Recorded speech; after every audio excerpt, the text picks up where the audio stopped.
How far would the U.S. government go in order to justify going to war with another country? Would they stage hijackings, maybe terror attacks on their own soil or soil abroad? Would they kill innocent people, hold fake funerals for people who they said had died but never existed in the first place? They wouldn't do that. But Operation Northwood, a 1962 declassified document. This was prepared by the Joint Chiefs of Staff for the Secretary of Defense. Then it went on to JFK, who ultimately said, nah, we're not doing this, which is a good thing because the plan in here is absolutely insane. Let's take a look at it. A little background first. At the time, Fidel Castro was ruling Cuba. The U.S. didn't like that. They wanted to replace him with someone who aligned with U.S. interests. They tried assassinating him. They tried inciting a revolt within the country. It wasn't happening fast enough. So they decided, we got to go in with the military, but it has to be justified on the world stage and with our own U.S. people. So they came up with 9 tactics of, here's what we can do in order to justify it. By looking at these, even though they weren't approved, we can see that maybe we need to start to question things that have happened in the world. Maybe the past, present, and future. Can we believe what the government says actually happened, or was it all staged? Let's take a look at the 9 tactics, because I think they're interesting. We're going to go into the details because I like the details. The first one is super basic. It's basically, we're going to do exercises close to Cuba's coast, and we're going to send little whispers through the underground so that they think the U.S. attack is imminent. So perhaps Cuba will be on the defensive and attack first.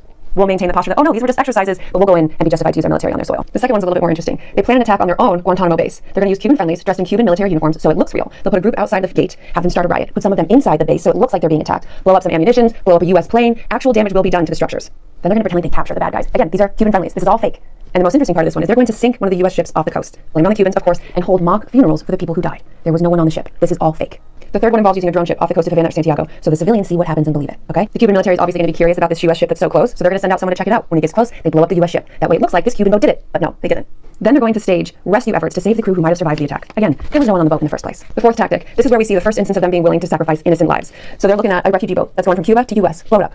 It can be real or simulated. They also say we could foster attempts on lives of Cuban refugees in the United States, even to the extent of wounding in instances to be widely publicized. You've seen already, and throughout this, that anything that happens, they're going to publicize this on the news so that people believe that the Cuban government is rash, irresponsible, they can't be trusted, they're dangerous. So the U.S. has a moral responsibility to go in and stop them. Number 5, capitalize on what Cuba is doing in other countries, publicize it, and then create more events that we do but blame it on Cuba, such as burning sugarcane fields, or perhaps a weapons shipment is found on the coast of one of these countries and we blame it on Cuba. This is the U.S. doing all of these things. How many times have we heard about weapons shipments that were intercepted by the U.S. military and blamed on another country? Was it actually, or was it us trying to justify military intervention in those countries? Will we ever know? Well, I don't think so. Number 6. Here we see that the U.S. proposes building out a plane that looks like Cuban Air Force. The idea behind this one is to fly the fake Cuban military plane close to civilian airliners so they think that they're about to be hijacked or shot down by the Cuban military. Everyone on board will look out the window, see the Cuban plane, think that they're being attacked. Even the pilot is going to believe that they're about to be attacked. So they're going to come over on the intercom, maybe on FAA, and say, we're being attacked, we need to make an emergency landing. It's the U.S. the whole time. Number 7 simply states that we need to have an ongoing campaign of apparent hijackings of civilian planes so people feel more fear. That's insane. But at least it's number 8. I'm going to read direct from the document on this one. It is possible to create an incident which will demonstrate convincingly that a Cuban aircraft has attacked and shot down a chartered civilian airliner.